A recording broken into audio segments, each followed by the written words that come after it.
Bienvenue à vous donc pour la suite du cours sur l'entreprise. Donc on est toujours dans la troisième partie sur la manière dont est organisée la gouvernance des entreprises. On a vu précédemment que les entreprises pouvaient être organisées de manière hiérarchique, avec une gouvernance hiérarchique. Une gouvernance hiérarchique, ça sous-entend une gouvernance plutôt verticale, du haut vers le bas, avec le cas de la bureaucratie weberienne qui était plutôt rationnelle, qui cherchait l'efficacité, que on peut un petit peu opposer ou nuancer avec la définition de Crozier de la bureaucratie, qui va distinguer une hiérarchie formelle, qui ressemble plutôt à ce dont parle Weber, d'une hiérarchie plus informelle, que l'on constate dans la pratique, et dans laquelle on voit qu'il existe des zones d'incertitude, et ces zones d'incertitude peuvent donner lieu à des luttes de pouvoir au sein de l'organisation, euh, et où donc des cas où le pouvoir ne suit pas forcément les lignes hiérarchiques habituelles. Alors maintenant, on va voir justement d'autres modes de gouvernance qu'on va qualifier plutôt de horizontaux, c'est-à-dire qu'ils ont tendance à être moins centralisés, à moins faire appel à la ligne hiérarchique. Alors attention, ça ne veut pas dire que la ligne hiérarchique n'existe pas. Mais on va voir que c'est des modes d'organisation où il y a beaucoup plus d'autonomie des services ou beaucoup plus d'autonomie des personnes sur la prise de décision. Mais plus d'autonomie dit aussi plus de responsabilité, d'accord. Donc ça n'est pas forcément, on verra, tout n'est pas unilatéral, c'est pas que bien ou que pas bien, on va voir ça. Alors on continue. L'organisation hiérarchique présente des limites qui peuvent justifier des formes de gouvernance plus horizontales. C'est le plus qui est important, c'est pas horizontal tout court, vous voyez, c'est une question de degré. Donc ces dernières tendent à se développer pour gagner en flexibilité face à une demande plus segmentée et fluctuante. En effet, on avait vu que les entreprises plutôt hiérarchiques, c'était très adapté pour des choses qui étaient très régulières, stables, voilà. Mais quand on est dans un monde plus changeant, où il faut plus d'adaptabilité, ça peut être très long de faire remonter une information, un problème à une direction, d'attendre que le problème soit bien compris, qu'il y ait une décision qui est prise et que ça redescende.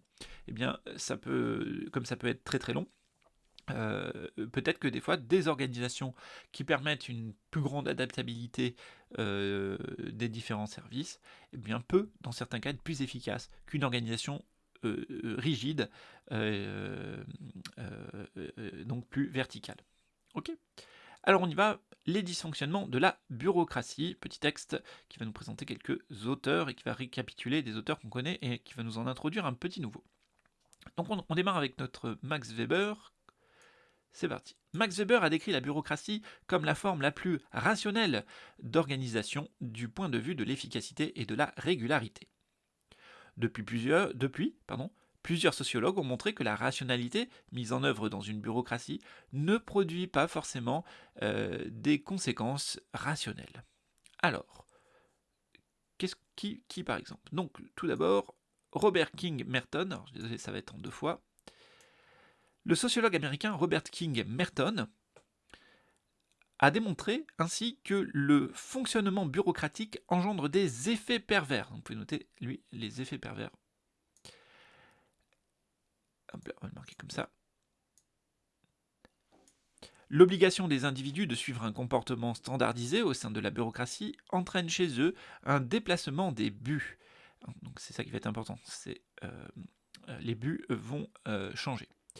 Les individus considèrent comme une fin, donc un but, ce qui ne devrait être qu'un moyen. Parce que la bureaucratie, l'idée c'est que c'est un moyen d'obtenir de l'efficacité. Donc la finalité c'est l'efficacité. Or, chez Merton, il va montrer qu'il peut y avoir une inversion et que la finalité peut devenir la règle, en fait, par exemple. La règle au départ, la norme, son objectif c'est d'être plus efficace. Mais il va montrer, Merton, que ce qui peut se passer, c'est que la norme devient la finalité chez certaines personnes, et donc, même quand la norme crée une situation inefficace, elle continue à être appliquée. Et là, c'est un effet pervers du développement bureaucratique à ce moment-là. C'est qu'on va appliquer une norme ou une hiérarchie qui est clairement irrationnelle et inefficace, alors que normalement, la finalité de la bureaucratie était la rationalité et l'efficacité. Ok. Donc c'est ça ce que pointe Merton. On continue donc. Il développe une sorte de... Donc il parle d'individus, de ces individus-là qui inversent la logique, là. Donc il développe une sorte de personnalité bureaucratique qui consiste à considérer que la règle est sacrée, on ne peut pas la changer. Le comportement ritualiste qui en découle induit de la rigidité, source d'inefficacité. Ok. Donc voilà, c'est vraiment le stéréotype euh, de la bureaucratie dans le sens négatif où on va tomber face à quelqu'un, on appelle pour changer son forfait téléphone par exemple, je dis n'importe quoi, et on va tomber face à une personne qui nous sort des règles, et en fait c'est des règles inapplicables, et donc on est bloqué, et on se dit mais c'est pas possible, enfin c'est complètement inefficace, complètement irrationnel, et donc c'est ça l'idée. On se retrouve face à une personne qui privilégie la règle au lieu de l'efficacité, alors que le fonctionnement était censé garantir au contraire de l'efficacité. Voilà, ça c'est donc première partie sur les premières critiques, enfin première extension pardon, de l'analyse de la bureaucratie, où on sort de l'idéal type de Weber pour aller vers des dysfonctionnements de la bureaucratie. Deuxième type de dysfonctionnement, donc on en a déjà parlé, c'est celui vu par Michel Crozier. On va juste le détailler un tout petit peu plus. Alors, Michel Crozier, dans le livre Le phénomène bureaucratique, paru en 1976, montre que l'organisation bureaucratique est génératrice d'un effet pervers majeur. Il l'appelle le fameux cercle vicieux bureaucratique, dont je vous ai déjà parlé très rapidement hier, enfin sur l'autre vidéo. Donc il l'appelle le cercle vicieux bureaucratique. Au sein de la bureaucratie, chacun cherche à accroître son pouvoir au détriment des autres individus en essayant de contrôler les zones d'incertitude. On s'en souvient de ces zones d'incertitude avec l'exemple de la CEITA et des ouvriers qui essaient d'utiliser les pannes de machines pour augmenter leur pouvoir. En essayant donc de contrôler les zones d'incertitude qu'engendre le fonctionnement bureaucratique. Alors ce qu'il rajoute là, c'est que c'est le fait qu'on fixe des règles dans le fonctionnement bureaucratique, qui est lui-même générateur de zones d'incertitude, de zones où ces règles ne s'appliquent pas.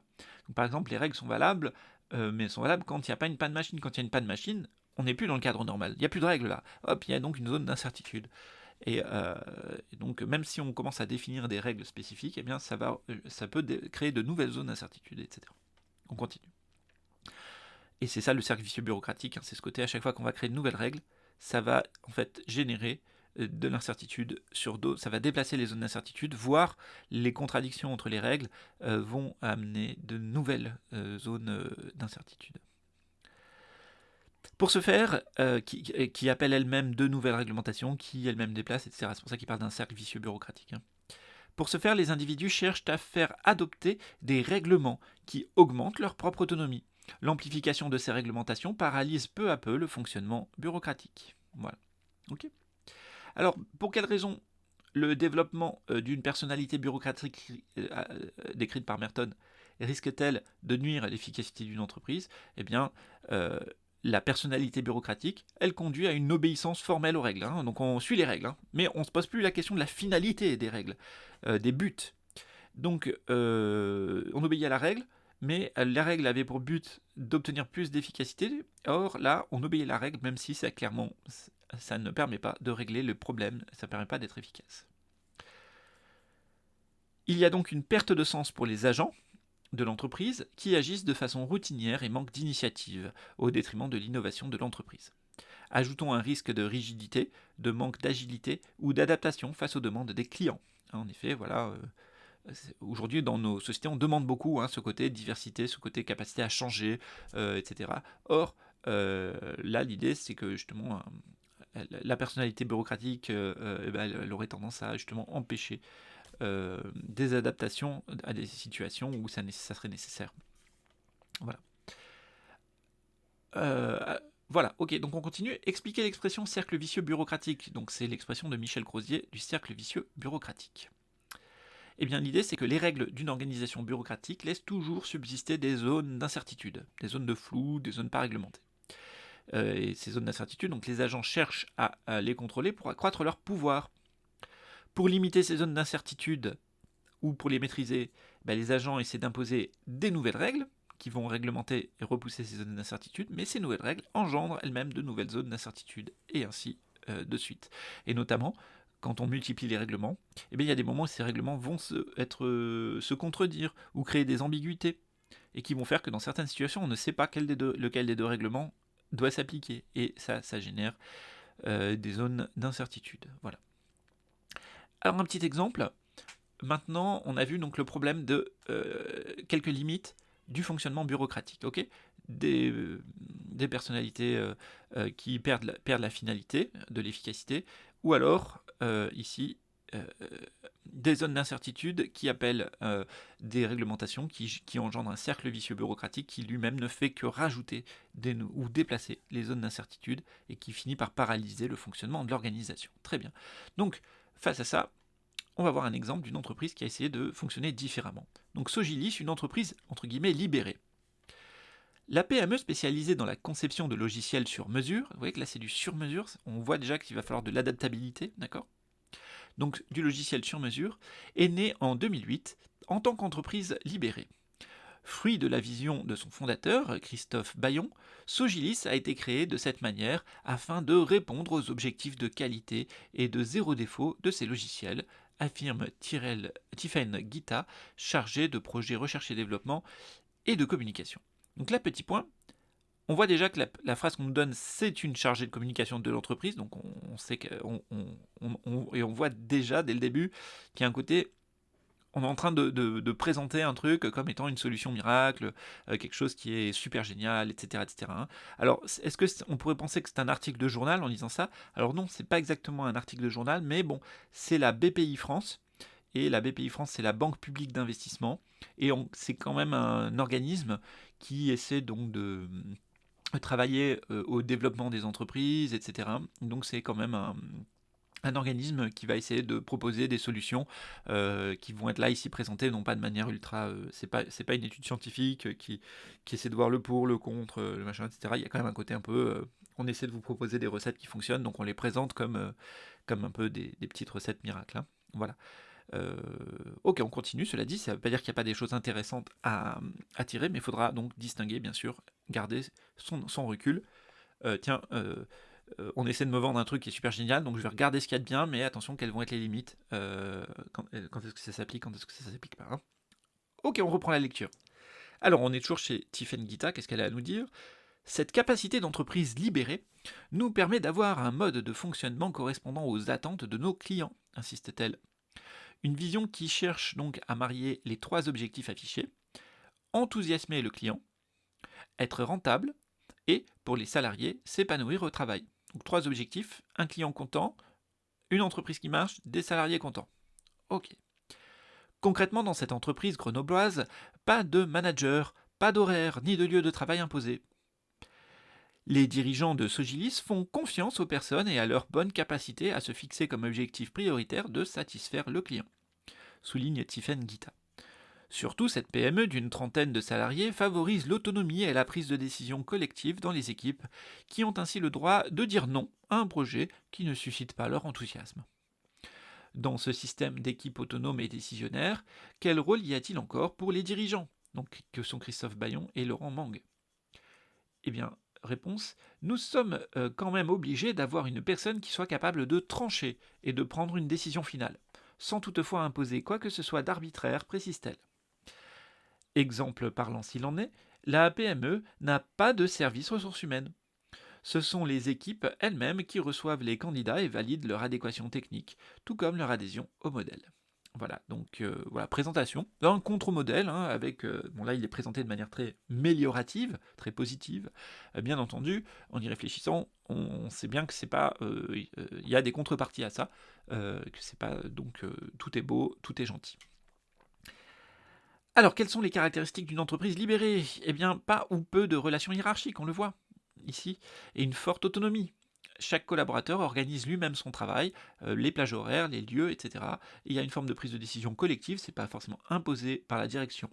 On verra par contre, la direction a-t-elle complètement disparu ? Non, elle reste là quand il faut trancher. Quand par exemple il y a un conflit dans une équipe, un manque d'accord, à ce moment-là, le dirigeant va, et pour éviter le conflit, à ce moment-là, peut prendre la décision pour maintenir l'efficacité. Alors, quels sont les avantages de cette organisation pour les collaborateurs et pour l'entreprise ? Alors, pour les collaborateurs, ils seraient gagnants a priori, parce qu'ils auraient a priori de meilleures conditions de travail. En tout cas, ce n'est pas des conditions de travail qui leur seraient imposées, ils ont une autonomie sur la manière de s'organiser. On dit qu'ils peuvent même refuser des projets qui ne les intéressent pas, donc il y a sans doute des limites à ça. Ils ont aussi de la souplesse dans l'organisation de leur travail. Ok, donc Cette souplesse, par contre, vous imaginez bien que si tout le monde l'a, ça peut des fois créer des contraintes un peu qui sont pas visibles au premier abord. Hein. Voilà, peut-être qu'il n'y aura pas de responsable hiérarchique, mais peut-être qu'il faudra se mettre d'accord avec les collègues. Et donc il y aura quand même il y aura quand même des personnes avec lesquelles il faudra discuter, sauf que ça se fera cette fois de manière plus informelle. Il y aura moins de règles prédéfinies à l'avance.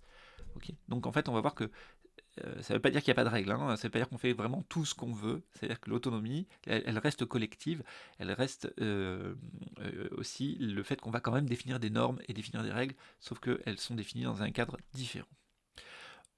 La suite, donc, en contrepartie, les collaborateurs seraient plus motivés, plus impliqués et innovants, ce qui accroît leur productivité et la qualité de leur travail. Donc si ça fonctionne bien, en effet, on peut avoir une équipe qui est plus à l'aise dans son travail, donc qui est motivée, qui est impliquée, qui peut du coup tester des choses, hein, qui peut être innovant, tester des pratiques, qui peut s'adapter à des clients qui ont des horaires plus ou moins différents, etc., des manières de faire différentes, très bien. Et ça peut donc accroître l'efficacité, la productivité, la qualité du travail, bien évidemment. Dans la réalité, les effets donc sont plus mitigés, j'ai un petit peu expliqué. Dans ce type d'entreprise, le turnover peut être très important parce que justement, les personnes parfois cherchent des repères. Et en fait, ce qui peut être agréable pendant un temps, ce côté autonomie, etc., peut aussi devenir lui-même désagréable et problématique. Parfois, tant que ça va, mais le jour où apparaît un conflit, ça peut devenir justement très compliqué à gérer. Et donc, c'est des entreprises qui ont justement un turnover, donc un remplacement, un changement du personnel assez qui peut être un peu plus important. L'anomie, pourquoi il y aurait un turnover? Eh bien, ça peut être lié justement à l'absence de règles. L'anomie, absence de normes. On ne sait pas ce qu'il faut faire. Et l'anomie, ça peut être générateur donc de stress, de surmenage, d'insécurité et de culpabilité. Parce qu'en permanence, vous devez réinventer tout, tout décider, etc. Donc ça va... Et s'il y a le moindre problème aussi, eh bien c'est vous, cette fois, qui êtes responsable. C'est plus votre responsable, c'est plus l'entreprise, c'est plus d'autres choses, c'est vous ou votre équipe. Et donc, vous êtes... voilà, ce surcroît de responsabilité ajouté à ce que vous avez déjà à faire, eh bien peut générer des difficultés. Ok. Donc c'est jamais ni tout blanc ni tout noir, hein. Il y a vraiment des avantages, il y a aussi des inconvénients, donc il faut voir lequel, ce qui l'emporte en fait, selon la situation, selon le type de marché sur lequel se retrouve votre entreprise, et le type de personnes qui l'accueillent, etc. etc. Question 5, l'entreprise peut-elle se passer complètement d'hierarchie? Donc on l'a vu, non. Hein. La prise de décision collective, l'autonomie, peuvent conduire à des conflits parfois, qu'il faut donc arbitrer. Et à ce moment-là, quand il faut arbitrer, ou lorsque les agents, il y aurait une perte de cohérence, c'est-à-dire qu'ils commenceraient à faire un peu tout ce qu'ils veulent dans leur coin et ça poserait un problème collectif, par exemple, ou autre, à ce moment-là, la hiérarchie peut intervenir, mais elle intervient de fait de manière ponctuelle, uniquement là où il y a besoin, finalement, d'une décision.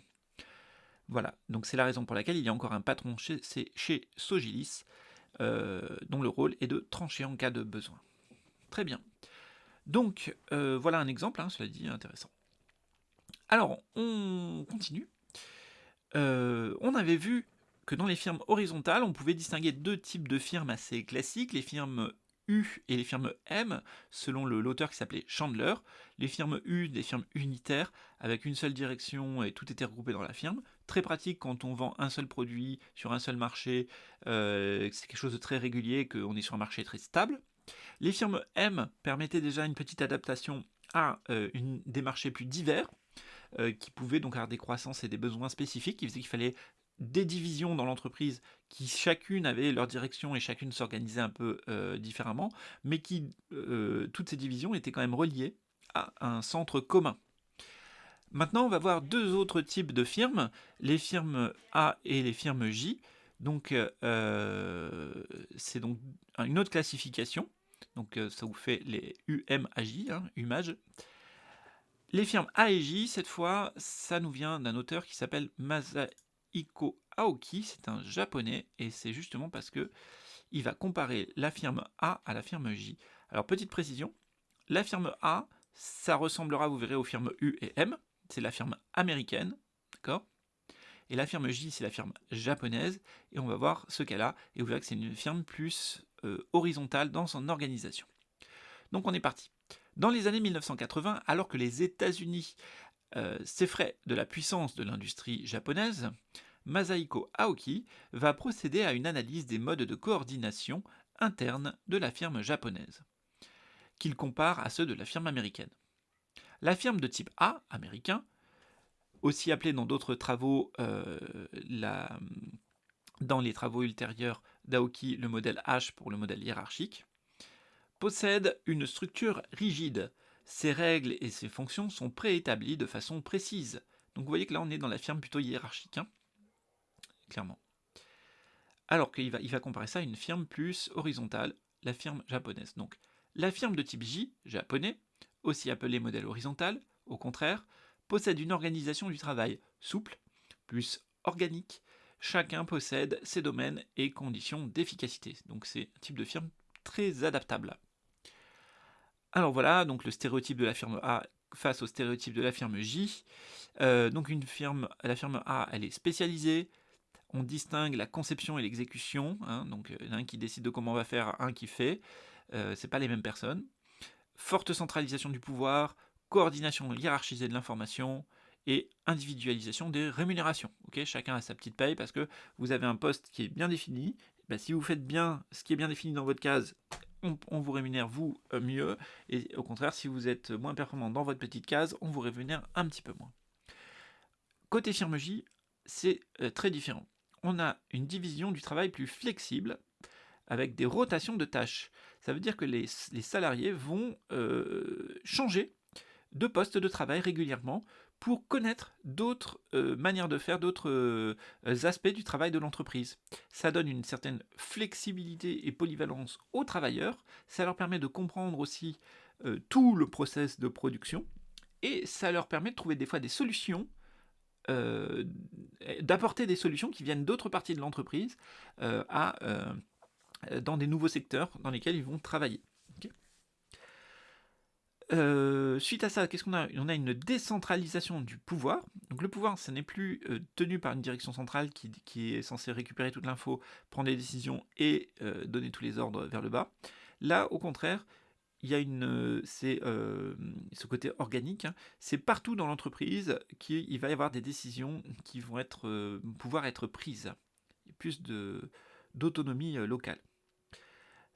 L'information, est-ce qu'elle circule uniquement du haut vers le bas, enfin du bas vers le haut puis du haut vers le bas, du haut vers le bas sous forme d'informations, de problèmes à régler, et du bas vers le haut sous forme, ou de résultats, et du bas vers le haut sous forme d'ordre et d'objectifs? Eh bien là non, on a une circulation horizontale qui se développe, donc entre par exemple la production, la comptabilité, la production et le marketing, etc. Il y a beaucoup plus de circulation horizontale de l'information. Et il y a beaucoup plus de partage de l'information.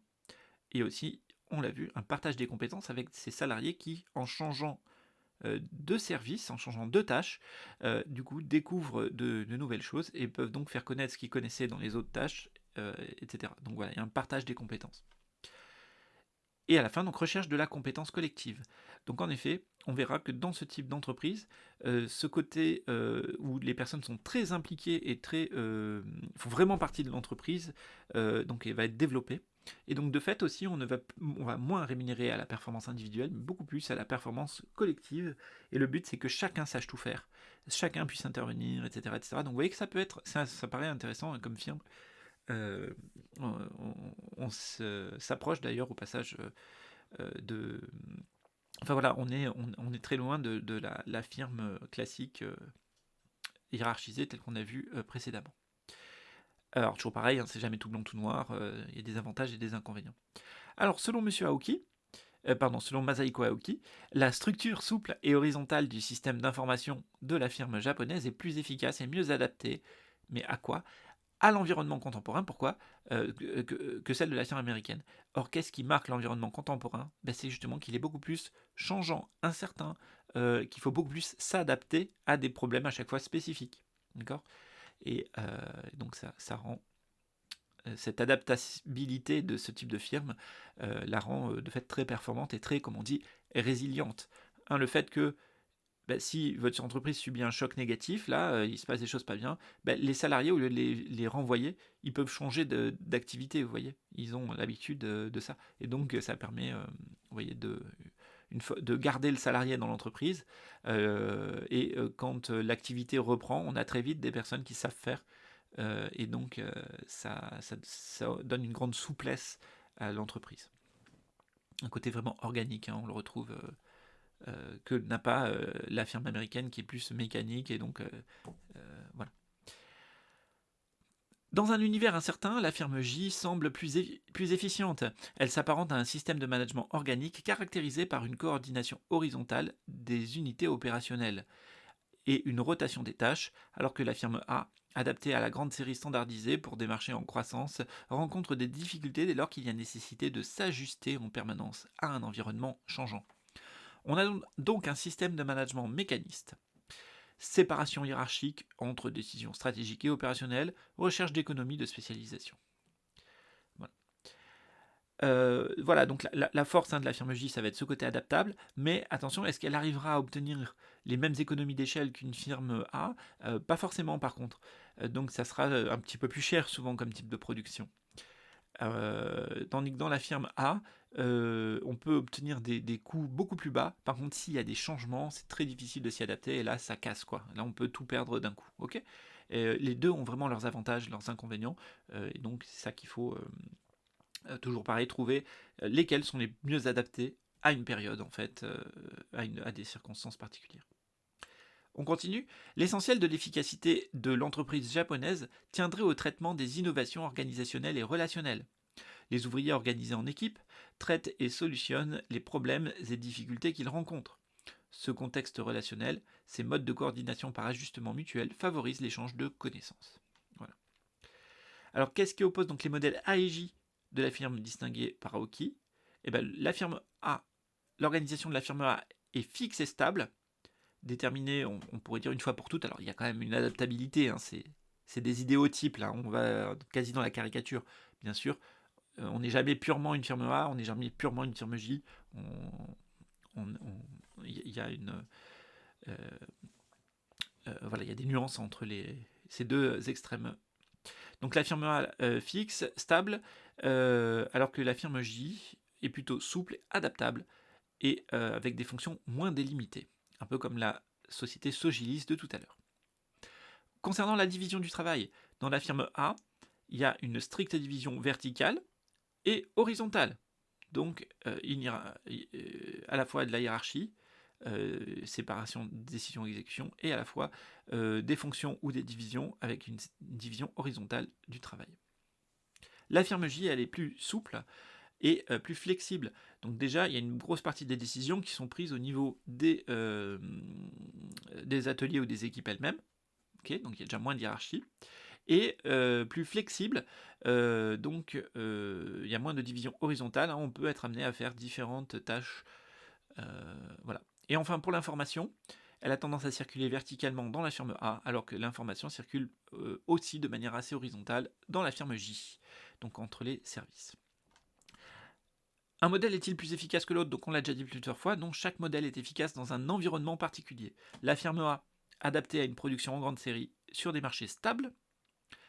Les décisions sont prises donc rapidement et sont prévisibles. La stricte spécialisation des tâches permet des gains de productivité. La contrepartie de cette stabilité est une certaine rigidité, une difficulté à s'adapter à des conditions changeantes. Okay, la firme A, très bien pour de la grande production, mais attention, difficulté à s'adapter quand le marché change. Le modèle J, lui, au contraire, est plus souple et apparaît efficace face à une demande changeante et segmentée. Il offre une plus grande implication des équipes pour apporter des réponses originales à des problèmes toujours originaux et qui ne peuvent pas toujours être anticipés. Voilà. Question suivante, pourquoi la firme J est-elle mieux adaptée aux conditions du marché mondial actuel? Eh bien, il se trouve que c'est vrai globalement, aujourd'hui, le développement économique a conduit à une demande plus différenciée, hein, notamment quand vous voulez vous adresser à des marchés mondiaux. Les demandes dans chaque pays ou dans chaque région ne sont pas les mêmes. Il peut y avoir des spécificités. Voilà.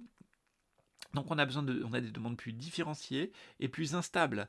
de biens qui rendent nécessaire une adaptation plus fréquente à des processus de production. Vous voyez, hein, même par exemple, je sais pas, prenons cet exemple, pendant très longtemps, vous achetez une voiture, la question c'était essence et diesel, donc vous avez des entreprises qui se sont organisées pour ça. Or maintenant, il y a eu l'apparition d'autres modes d'énergie pour utiliser des automobiles. Donc c'est devenu instable, c'est-à-dire que même ça qui a été très stable, paf, c'est bouleversé. Et donc les entreprises qui étaient organisées de manière très rigide pour faire que ça, passer de ça à de la voiture électrique, de ça à de la voiture à hydrogène, de ça à de la voiture, voilà, enfin, les différentes modalités nouvelles, et ben ça peut engendrer des casses, ça peut être un peu compliqué. Et justement, les premières firmes à s'être adaptées à faire les voitures hybrides, à faire des voitures comme ça, c'était au Japon. Voilà, Toyota Yaris, par exemple, c'est la plus connue des voitures hybrides. Voilà, ils ont démarré ça il y a déjà quand même pas mal de temps maintenant. Ok, on continue. La firme A apparaît alors trop rigide, l'efficacité de l'entreprise se mesure davantage à la qualité et à la différenciation des produits qu'à la réalisation d'économies d'échelle sur un bien standardisé.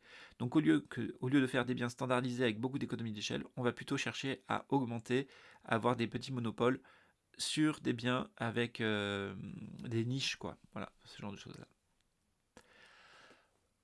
Document 4, donc les limites de la gouvernance horizontale. Donc on a quand même vu, on a déjà vu pas mal de limites au côté horizontal, mais globalement on a aussi vu des intérêts considérables et on a vu qu'aujourd'hui ça serait quand même quelque chose qui aurait tendance à être plus adapté à l'époque. Alors cela dit, voyons quelques limites. Alors on a une petite caricature toute simple là. Tout le monde est là pour s'exprimer, mais si chacun se tait, ça ira plus vite. Voilà, donc en effet, c'est l'idée, c'est si vous êtes vraiment dans une organisation purement horizontale, ça met beaucoup de temps pour que tout le monde se coordonne, tout le monde se mette d'accord, et donc en effet, parfois c'est plus efficace si personne justement ne dit rien, quoi. Voilà. Et donc c'est ça que ça caricature. C'est plus efficace quand il y en a un qui prend la décision et que tout le monde suit. Autre élément, c'est voilà, qui a des idées, tout le monde fait semblant de regarder ailleurs. Donc ça, c'est un peu la situation du prof quand on pose des questions sur les documents un peu complexes là qu'on étudie en SES. On aurait besoin que les élèves s'investissent parce que le but c'est que c'est eux qui maîtrisent le savoir et on n'est pas juste là pour leur dire ce qu'il faut faire. Et donc là, c'est pareil, on a ça. Bon, qui a des idées, hein, tout le monde lève un peu, fait comme s'il n'avait pas entendu la question. C'est que des fois on n'a pas forcément envie d'être, justement, on a envie d'appliquer, qu'on nous dise ce qu'il faut faire et de l'appliquer. On n'a pas envie d'avoir à réfléchir à trouver des solutions originales, tout ça, tout ça. Voilà, donc quelle limite de la gouvernance horizontale est mise en avant dans le premier dessin et pareil pour le deuxième dessin. Dans le premier dessin, quand il n'y a pas de ligne hiérarchique claire, la prise en compte de l'avis de chacun pour une prise de décision peut rendre la prise de décision plus difficile et plus longue, et plus ambiguë aussi, moins claire, du fait des oppositions entre différentes parties prenantes. On se retrouve dans une fameuse grosse zone d'incertitude, là où il va falloir... et ça peut être très coûteux pour une entreprise. Donc l'organisation hiérarchique peut alors apparaître plus efficace. Pour le deuxième dessin, la gouvernance horizontale s'appuie sur l'investissement des collaborateurs et leur implication qui peuvent parfois faire défaut. Et l'idée, c'est qu'on se retrouve dans un petit dilemme du prisonnier, où en gros, on a intérêt à ce que ce soit l'autre qui fasse l'effort de trouver une solution. Et donc, voilà, donc on se retrouve dans une situation où tout le monde attend que les autres fassent le travail, et donc, alors que tout le monde a intérêt à ce que à ce qu'on le fasse, quoi, on attend tous que ce soit un autre qui le fasse à notre place. Donc ça peut être ça le risque dans le management horizontal. Il faut que les gens soient très impliqués pour que justement il n'y ait pas ces comportements de passagers clandestins avec des personnes qui attendent que ce soit les autres qui fassent à leur place. Donc ça peut être une des limites aussi dans les modes d'organisation horizontales par rapport aux modes d'organisation plus verticaux. Ok, petite définition. Alors attention, cette définition, elle arrive ici, on ne l'a pas encore évoqué, ce terme de partie prenante, mais en réalité, dans une organisation plus horizontale, l'idée, c'est que l'on va faire participer des personnes qui ne sont pas forcément le top de la hiérarchie de l'entreprise. Et donc ça peut être ce qu'on va avoir à faire participer, c'est donc les salariés au bas de l'échelle, mais ça peut être aussi des personnes extérieures à l'entreprise. Et donc, c'est qu'on va, on va prendre en compte d'autres parties prenantes. Et ces parties prenantes, on va les retrouver dans la partie suivante, hein, vous allez voir, puisque chaque partie prenante a des intérêts spécifiques. Et c'est pas forcément facile de les faire cohabiter. Donc les parties prenantes, c'est l'ensemble des personnes, hein, de ceux qui participent à la vie économique de l'entreprise. Hein, c'est pas très compliqué au départ, mais en fait, qui sont ces parties prenantes? Eh bien entendu, les salariés sont des parties prenantes de la vie économique de l'entreprise. Les clients aussi, ils sont parties prenantes. Les fournisseurs, donc ceux qui nous fournissent les matières premières. Les dirigeants également et les actionnaires. Donc vous voyez qu'une entreprise, contrairement à ce qu'on entend souvent là dans les médias où je vous disais, en fait quand un média parle d'une entreprise, souvent il confond le terme dirigeant et le terme entreprise, et il va dire que l'intérêt des dirigeants c'est l'intérêt de l'entreprise, hein, on l'entend vraiment très souvent, et c'est pareil chez des hommes politiques, on entend très souvent cette confusion. Or une entreprise, les dirigeants c'est une partie de l'entreprise, d'accord, certes, ou les actionnaires c'est une partie de l'entreprise, mais en fait les parties prenantes d'une entreprise sont très nombreux. C'est des salariés, des clients, des fournisseurs, des dirigeants, des actionnaires. Et on pourrait ajouter aussi les familles, par exemple des salariés, qui sont aussi parties prenantes, etc. Ok. C'est donc, vous voyez que ça touche des gens qui sont aussi en dehors. Ça, c'est des gens dans l'entreprise, mais on va voir que ça touche aussi des gens en dehors de l'entreprise. Donc, par exemple, on a en dehors de l'entreprise des gens qui surveillent l'entreprise, comme des syndicats ou des organisations non gouvernementales, je sais pas, sur la protection de la nature, je sais pas, les organisations là, de défense des animaux là, qui vont regarder dans les abattoirs comment ça se passe, tout ça. Voilà. Donc on a des parties prenantes qui sont externes à l'entreprise, mais qui interviennent dans sa vie. Et on a aussi, bien sûr, la société civile en général ou des collectivités locales qui peuvent être des parties prenantes de la décision d'une entreprise. Ok, donc vous voyez que chaque entreprise, en fait, elle touche beaucoup de monde qui ne sont pas que même qui sont en dehors de l'entreprise, qui ne sont même pas que les gens de l'entreprise et qui ne se limitent sûrement pas au seul cas des dirigeants et des actionnaires. Voilà, donc leur implication à chacune de ces parties prenantes ou leur capacité d'influence est très inégale. En effet, est-ce que tout le monde a le même poids, la même capacité de peser sur la gouvernance de l'entreprise? Eh bien ça, on voit que c'est bien sûr très inégalement réparti selon le système social, selon plein de choses. Le type d'entreprise, tout ça. Alors l'entreprise libérée, pour le faire le point, l'entreprise libérée désigne une forme organisationnelle d'entreprise dans laquelle les salariés sont libres et responsables dans les actions qu'ils jugent bon d'entreprendre. C'est un exemple de mode de gouvernance plus horizontal, qui s'oppose au modèle hiérarchique dans lequel chaque subordonné applique les décisions de son supérieur. Pour la synthèse, donc, les modes de gouvernance horizontaux tentent de créer des conditions de travail plus épanouissantes pour les salariés, pour favoriser la prise d'initiative de chacun. Les lignes hiérarchiques laissent place à des relations de coopération où les décisions sont prises en commun. Ce mode de gouvernance plus flexible apparaît plus adapté à des conditions de marché différenciées et changeantes, et à la montée de la qualification des travailleurs. Voilà, donc on peut citer le cas de la firme Sogilis, dont on a entendu parler tout à l'heure, et aussi la firme J de Aoki, qui vise à cette adaptabilité avec des salariés, là on a vu, qui peuvent changer de fonction, sont impliqués dans les décisions, etc. etc. Voilà qui met fin donc à cette partie sur les gouvernances d'entreprise. On se retrouvera très bientôt pour la dernière partie. Cette fois on verra que ces différentes parties prenantes peuvent avoir des intérêts contradictoires, et ces intérêts contradictoires peuvent mener à des conflits dans l'entreprise. Et donc on verra comment l'entreprise balance entre coopération et conflit. Voilà, à très bientôt.